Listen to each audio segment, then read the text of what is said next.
Syria में Iran के राष्ट्रपति पहुंच गए, ये ऐतिहासिक खबर है। और इतना ही नहीं, ईरान और सीरिया के बीच पहले से काफ़ी गहरे संबंध थे, लेकिन ईरान के राष्ट्रपति का सीधा खुद सीरिया उतर जाना ये एक ऐतिहासिक खबर है। इब्राहिम रईसी इस दौरान तमाम बड़े बड़े अधिकारियों से मिले, उनका जमकर जलवे के साथ स्वागत किया गया। उनकी सिक्योरिटी बहुत टाइट थी, साथ में कासिम सुलेमानी की जगह जगह तस्वीरें लगाई गई थी। उनके वेलकम में कोई भी कमी सीरिया ने नहीं छोड़ी। सीरिया की सरकार से लेकर जो सीरिया की सरकार के खिलाफ जो संगठन है ना, यही बड़ी बात है कि वो संगठन भी ईरान के साथ मिलकर काम करते हैं। तो सीरिया की सरकार ने कोई कमी नहीं छोड़ी और सीरिया के राष्ट्रपति बशर अल असद से मुलाकात के बाद दोनों देशों के बीच कई और बड़ी डील हुई है। ये जो तस्वीर आप देख रहे हैं, ये जनाबे सैयदा ज़ैनब सलामुल्लाह अलैहा के रोज़े पर ये इब्राहिम रईसी पहुँचे हैं, यानी हज़रत अली की बेटी के रोज़े पर ये जो पहुँचे हैं। तो ये समझिए सारी वहाँ जो करबला से जुड़ी हुई ज़ियारत हैं, मज़ारें हैं, इमाम बारगाह हैं, वहाँ पर वो पहुँचे हैं, क्योंकि वो शिया कम्युनिटी से बिलोंग करते हैं और यहाँ शिया सुन्नी का मसला नहीं है।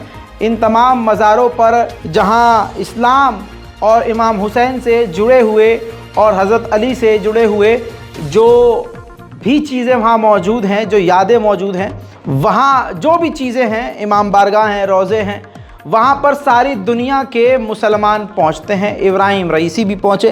साथ में बशर अल असद से मुलाकात के बाद दोनों देशों के बीच में कई अहम डील हो गई है। दमिश्क और तेहरान के बीच गहरे जो संबंध हैं वो बढ़ चुके हैं, संबंध गहरा हो चुका है। दोनों देशों ने एक दूसरे के साथ ऑयल और बिजनेस की भी डील कर ली है। लंबे समय तक एक दूसरे को तेल देते और लेते रहेंगे।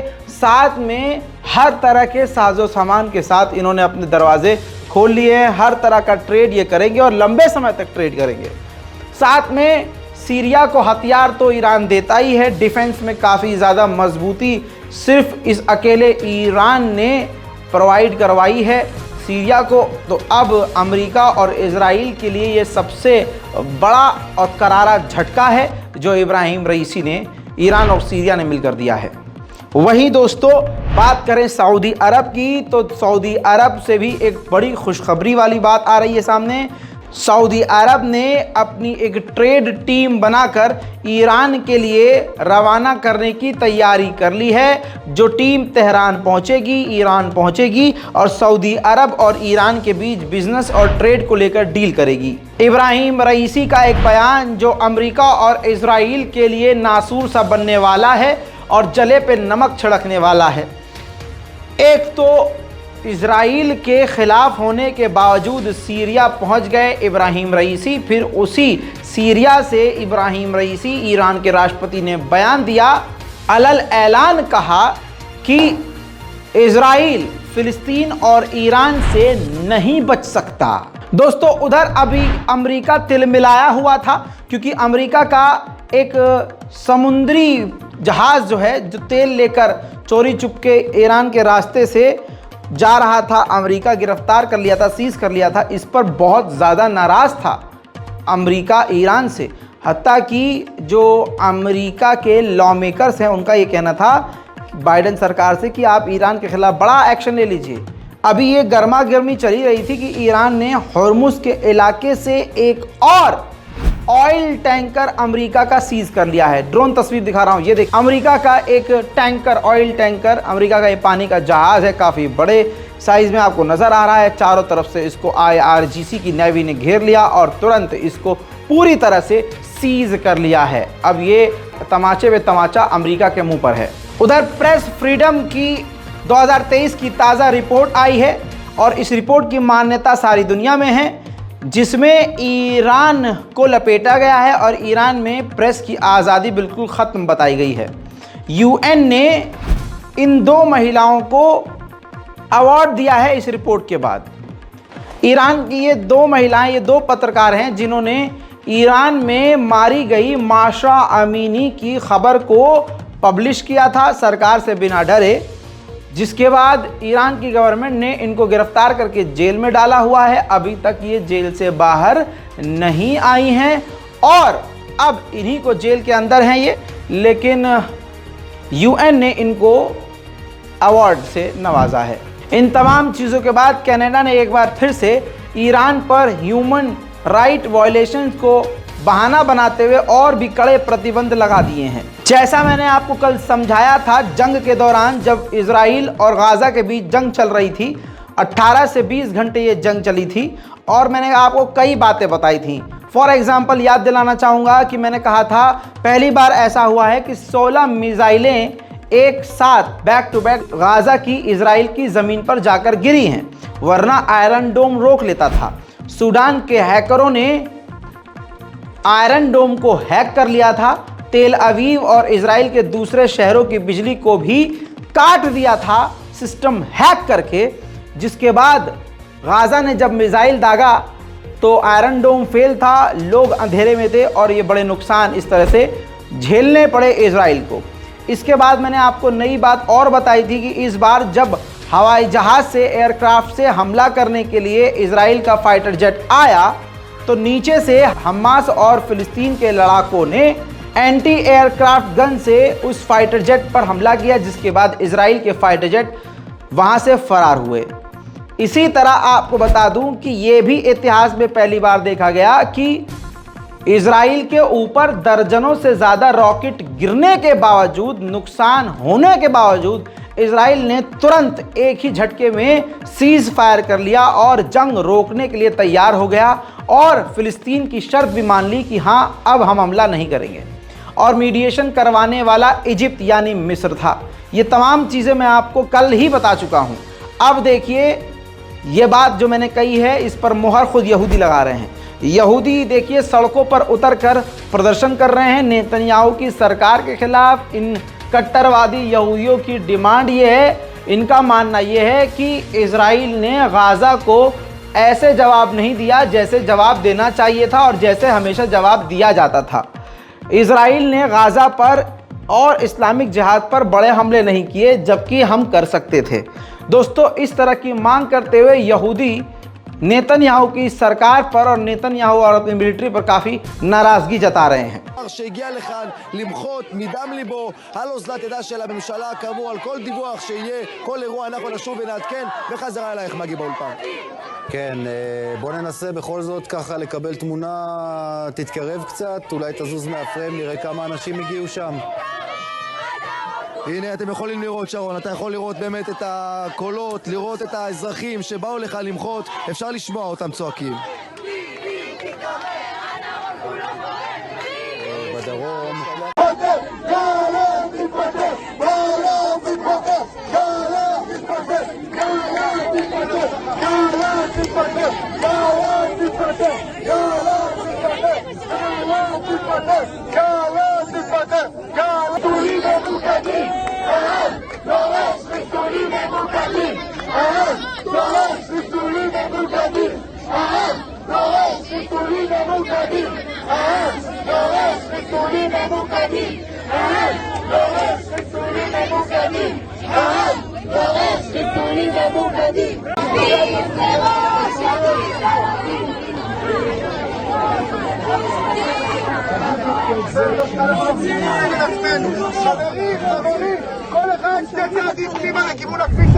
दोस्तों आपको जानकर खुशी होगी कि इजराइल इस वक्त काफ़ी परेशान है।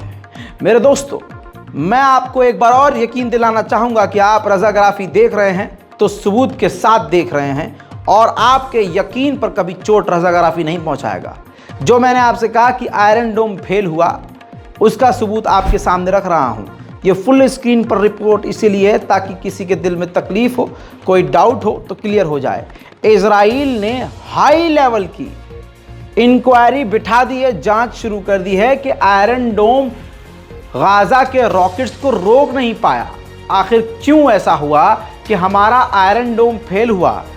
95 से 96% सही हमेशा से काम करता है आयरन डोम और 96% वो हथियारों और मिसाइलों को रोक लेता है, लेकिन कल सिर्फ 67%, 67% ही वो ठीक से काम कर रहा था और बीच में ये पूरी तरह से आयरन डोम बंद भी हो गया था।